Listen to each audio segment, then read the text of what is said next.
I wasn't sure if I was going to make this video, but decided to go ahead and do it, because if we don't talk about the worst human atrocities inflicted on humans by other humans in history, this could be forgotten, and there aren't that many people left from the war or that survived Auschwitz.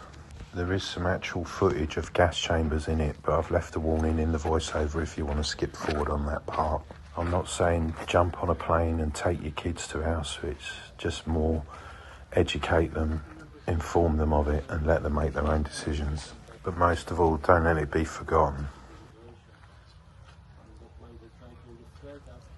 Above the main gates at Auschwitz, there's a sign that reads Arbeit macht frei, which I believe means work sets you free. I mean, it struck me as just out and out cruelty, and obviously a blatant, complete lie.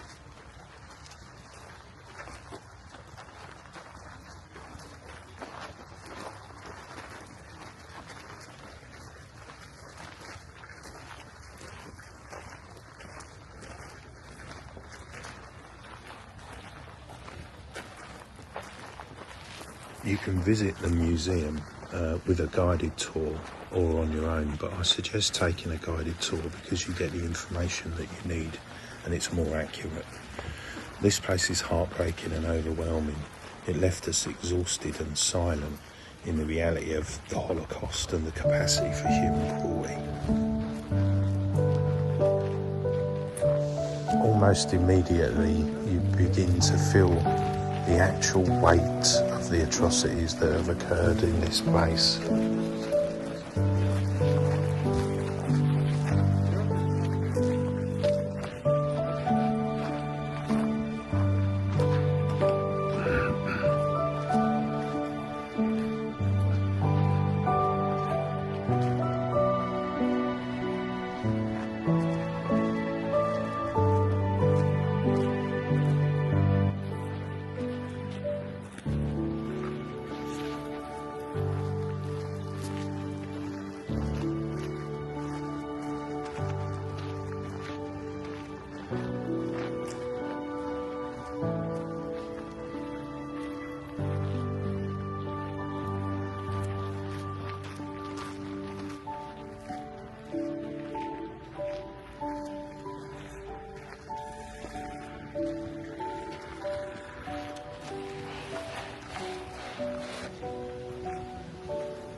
In the next block, we were shown personal possessions that were stolen from the prisoners before they were put to death. These were found on liberation and are left on display in the museum. There were some rooms that we couldn't film because they contained things like human hair.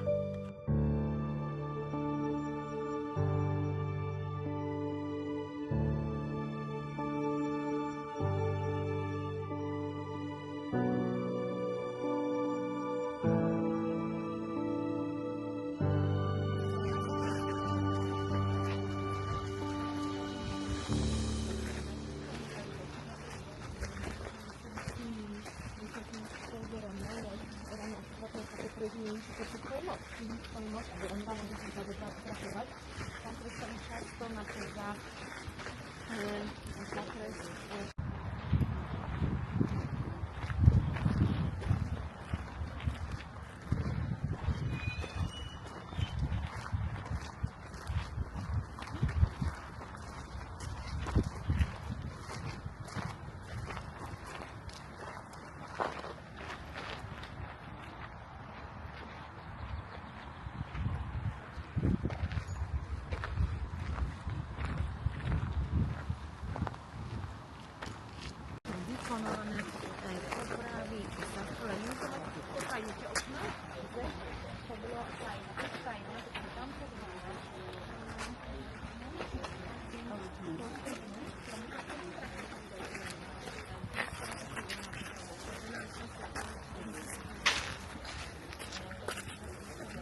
Block 11 was a punishment block, a prison within a prison, normally associated for escapees or people trying to sabotage the camp.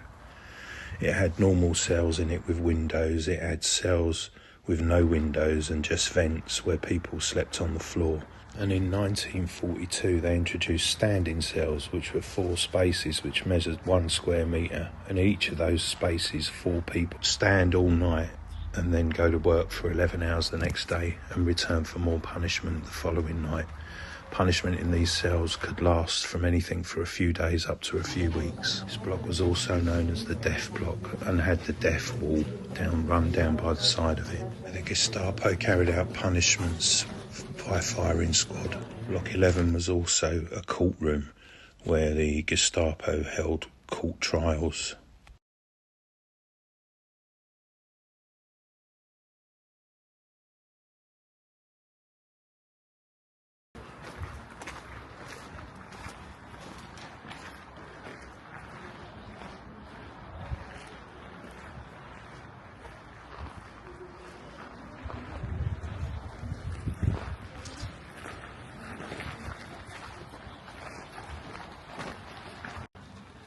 These are some of the gallows that exist in the camp, and prisoners were left hanging there as an example of what might happen if they break the rules.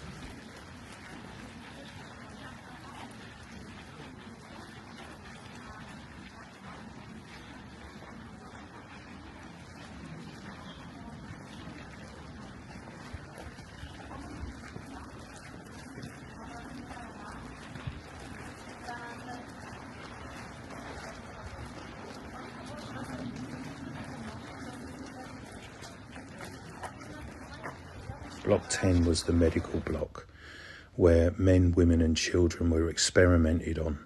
And perhaps the most infamous doctor that worked there was Dr. Mengele, who specialised in sterilisation of women and children. This is where the SS held roll calls. Often the prisoners would have to stand in the freezing cold for hours on end whilst the SS tried to account for each prisoner. They would stand there in what can only be described as flimsy pyjamas.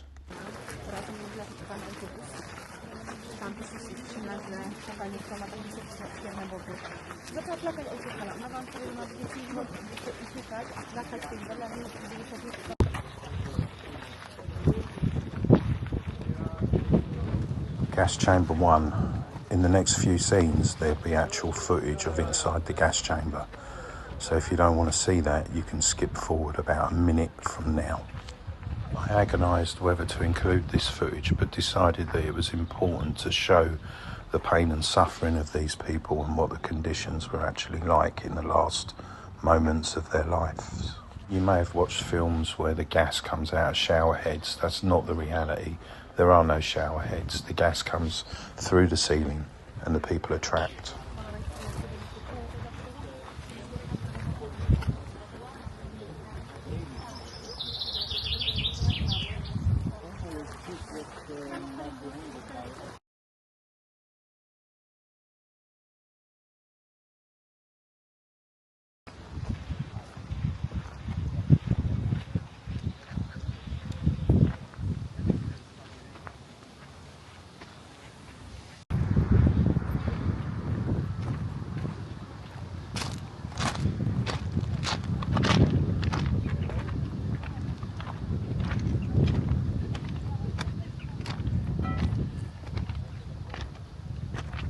As part of the tour, we visited Birkenau, otherwise known as Auschwitz II. It's roughly 2 to 3 kilometres from Auschwitz I. What's abundantly clear about Auschwitz is that it isn't a concentration camp. It's an extermination camp. Its whole purpose is to murder people, mainly Jews.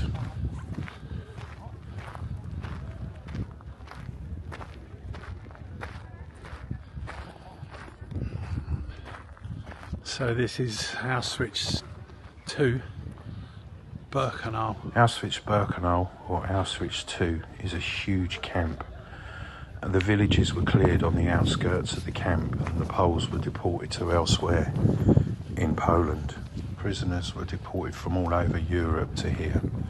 There were 1.3 million people deported here. Almost 1.1 million were Jews, 140 to 150,000 Poles, and only 7,000 prisoners were liberated by the Red Army on January the 27th, 1945.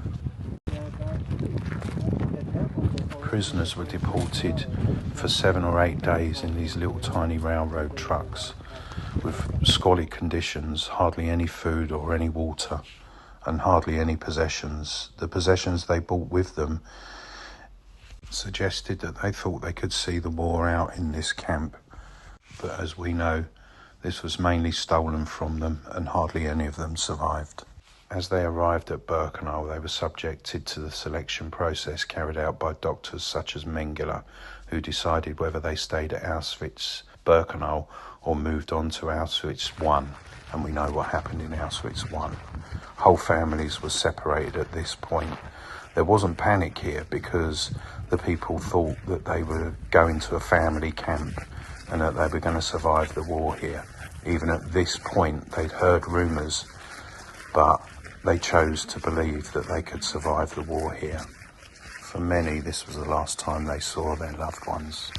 These pictures show 2 of the remains of the crematorium in Auschwitz Birkenau, which were destroyed, blown up on the 26th of January 1945, the day before liberation, in an attempt to cover up what the Nazis had done.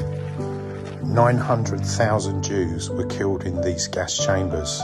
To give context to this, 400,000 Americans were killed during World War II, all soldiers. Nearly 500,000 British people lost their lives in World War II, mostly soldiers.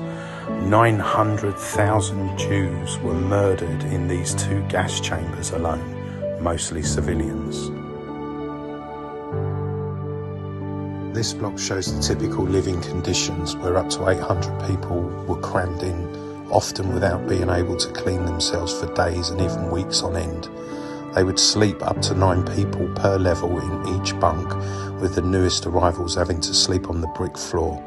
They would sleep on their sides as they could not all fit in. Conditions were squalid, to say the least.